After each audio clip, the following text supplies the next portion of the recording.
Assalamualaikum warahmatullahi wabarakatuh. Kali ini kita kelompok 4 akan mempresentasikan analisis artikel yang kami dapat yang berjudulkan bagaimana kita menyampaikan kritik dengan benar supaya pesan dapat tersampaikan dengan baik. Sebelum mempresentasikan, kami akan memperkenalkan terlebih dahulu. Nama saya Rama Sabaila. Saya Giram Kinaka Saputra. Saya Taruna Fir Farozi. Saya Isi Sakir Gagama. Saya Nabila Dinda. Saya Bilkis Akilah Nia. Selanjutnya yaitu topik pembahasan. Nah, topik pembahasan yang kami buat ini ada 8 bagian, yaitu apa yang dimaksud kritik, yang kedua pentingnya kritik dalam suatu organisasi, yang ketiga cara menyampaikan kritik dengan baik dan benar, yang selanjutnya poin keempat tujuan dan manfaat penyampaian kritik yang efektif, poin 5 dampak dari kritik positif dan kritik negatif, poin 6 cara mengelola SDM yang efektif dalam suatu organisasi, poin yang ketujuh menghubungkan kritik dengan nilai pribadi SDM, lalu yang terakhir kesimpulan dan penutup. Selanjutnya akan disampaikan oleh teman saya yaitu Zaki. Oke, poin yang selanjutnya itu adalah apa yang dimaksud dengan kritik. Kritik itu ialah merupakan suatu tanggapan terhadap suatu tindakan atau pemikiran yang bertujuan memberikan masukan atau perbaikan. Kritik pada umumnya kritik melibatkan evaluasi baik positif maupun negatif dan disampaikan untuk membantu seseorang atau organisasi untuk berkembang lebih baik lagi. Dalam organisasi, kritik berfungsi sebagai alat untuk mengarahkan SDM yang lebih baik lagi, memperbaiki kekurangan dan meningkatkan kinerja dengan cara yang konstruktif. Kritik konstruktif apa itu? Yaitu kritik konstruktif bertujuan memberikan saran yang spesifik dan membangun, sementara kritik destruktif cenderung berfokus pada kesalahan tanpa memberikan solusi atau saran yang jelas. Next, baik, selanjutnya akan dijelaskan oleh teman saya Rama. Selanjutnya yaitu pentingnya sebuah kritik dalam sebuah organisasi. Kritik yang efektif memainkan peran penting dalam keberhasilan suatu organisasi karena membantu memastikan karyawan tetap berada di jalur yang sesuai dengan tujuan perusahaan. Kritik berfungsi sebagai alat evaluasi yang memberi karyawan masukan tentang kinerja mereka, menunjukkan area yang perlu diperbaiki dan mengarahkan mereka untuk terus berkembang. Kritik konstruktif juga bisa menciptakan lingkungan kerja yang produktif dan kolaboratif karena karyawan merasa didukung dalam mencapai potensi terbaik mereka. Selanjutnya disampaikan oleh Dirham. Baik, di sini saya akan menyampaikan sebuah cara menyampaikan kritik dengan baik dan benar.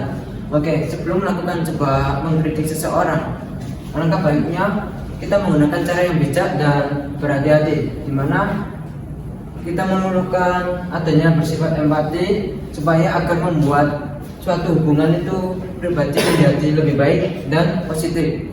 Kenapa seperti itu? Karena pesan yang mau disampaikan kepada seseorang tidak menimbulkan sebuah perasaan yang negatif atau menimbulkan sebuah konflik yang kepada seseorang yang dikritik. Karena kan banyak yang tidak bisa menerima dengan kritik dengan kita, atau ada yang bisa menerima gitu. Terus yang bisa dijadikan poin yang bisa diambil itu, kita bisa menggunakan bahasa yang sopan atau netral, bisa diawali dengan sebuah pujian atau sebuah apresiasi, serta memberikan sebuah kritik yang sangat jelas atau yang spesifik, mengajukan sebuah saran atau solusi. Dan poin selanjutnya memperhatikan waktu dan tempat. Yang dimaksud itu lingkungan sekitar. Yang poin selanjutnya mendengarkan sebuah tanggapan dari yang mengkritik tersebut. Yang terakhir kita bisa menggunakan teknik sandwich yang dimana berisi tentang pujian, kritik, pujian. Dan untuk next selanjutnya akan disampaikan oleh rekan kami. Selanjutnya cara mengelola SDM yang efektif. Di sini ada 3 poin, yaitu mengembangkan keterampilan melalui pelatihan dan pengembangan. Poin yang kedua mengakui dan melayani pencapaian karyawan, dan poin yang ketiga menciptakan lingkungan kerja yang inklusif dan mendukung. Di sini saya akan menjelaskan mengembangkan keterampilan melalui pelatihan dan pengembangan, yaitu investasi dalam membantu karyawan memperbarui keterampilan dan pengetahuan yang relevan dengan industri.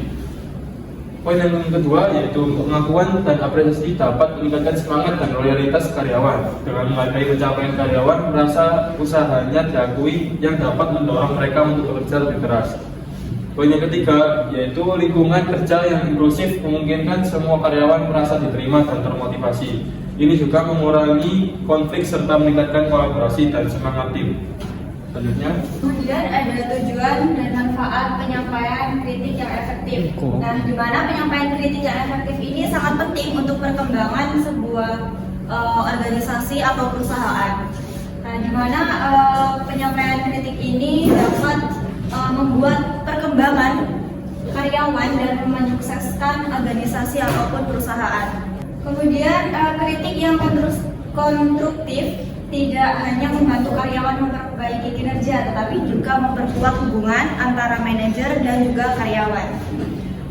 Kemudian ada 4 poin di mana adanya tujuan dan manfaat penyampaian kritik yang efektif, yaitu poin pertamanya meningkatkan kinerja karyawan, di mana manfaat ini mendapatkan efek yang untuk mendorong perbaikan kinerja yang berkelanjutan. Kemudian poin kedua yaitu menjalin hubungan yang baik. Nah, manfaat ini dapat membantu meningkatkan keterlibatan karyawan dalam melakukan pekerjaan. Kemudian poin ketiga yaitu melibatkan karyawan dalam pengambilan solusi dari kritik. Nah, melibatkan karyawan ini dapat meningkatkan kepercayaan diri dari seorang karyawan. Kemudian yang keempat yaitu melibatkan karyawan itu sendiri dalam pengambilan solusi dari kritik dapat mengurangi potensi konflik dan ketegangan di tempat kerja. Selanjutnya akan disampaikan oleh Ojit. Baik, selanjutnya pentingnya solusi spesifik dalam sebuah kritik. Yang pertama ada memberdayakan sumber daya manusia supaya lebih baik lagi. Dengan melibatkan karyawan dalam mencari solusi, mereka tidak hanya menerima kritik, tetapi juga berperan aktif dalam proses perbaikan. Ini meningkatkan rasa tanggung jawab mereka atas pekerjaan dan mendorong mereka untuk berupaya lebih baik. Yang kedua, mempercepat proses evaluasi. Kritik yang disertai solusi spesifik membantu karyawan lebih cepat memahami area yang perlu diperbaiki. Dan cara melakukannya ini mempercepat proses pengembangan dan peningkatan kinerja secara keseluruhan. Dan poin yang terakhir yaitu meningkatkan kepuasan dan kepercayaan. Ketika manajer memberikan kritik bersama dengan solusi yang praktis, karyawan merasa bahwa manajer peduli dengan perkembangan mereka, bukan hanya menyoroti keuangan. Hal ini dapat memperkuat hubungan profesional dan meningkatkan kepercayaan antara karyawan dan manajer. Baik, selanjutnya akan dilanjutkan oleh Gabriel. Baik, di sini ada 4 kritik terhadap individu dari 2. Yang pertama, jika diberi kritik positif itu dapat dibagi menjadi beberapa poin. Di antara adalah poin pertama, memperkuat komitmen karyawan terhadap organisasi. Lalu untuk poin kedua yaitu mendorong pembelajaran dan pengembangan diri. Lalu untuk poin ketiga, menciptakan budaya kerja yang terbuka dan produktif. Lalu yang poin terakhir adalah menjalin hubungan yang lebih baik dan terbuka. Untuk yang jika diberi kritik negatif itu juga dibagi beberapa poin. Di antaranya adalah pertama, menurunkan motivasi dan kepercayaan diri. Lalu yang kedua adalah menurunkan reputasi pemimpin dan ikut kerja. Lalu yang ketiga adalah merusak hubungan dan menimbulkan ketegangan. Lalu yang terakhir adalah memicu volatilitas pasar keuangan. Lalu selanjutnya akan dijelaskan oleh rekan saya. Baik, selanjutnya menghubungkan kritik dengan nilai pribadi SDM. Yang pertama, memperkuat hubungan emosional. Kritik yang disampaikan dengan mempertimbangkan nilai-nilai pribadi karyawan seperti profesionalisme, reputasi, atau pertumbuhan pribadi, menunjukkan bahwa manajer memahami dan menghargai aspirasi mereka. Hal ini dapat memperkuat ikatan emosional antara manajer dan karyawan, yang pada gilirannya meningkatkan rasa percaya diri dan kepercayaan dalam hubungan kerja. Terus selanjutnya, mendorong perubahan yang lebih baik berkelanjutan. Ketika karyawan merasa kritik tersebut relevan dengan nilai-nilai pribadi, mereka akan lebih terbuka untuk menerima dan bertindak atas kritik tersebut.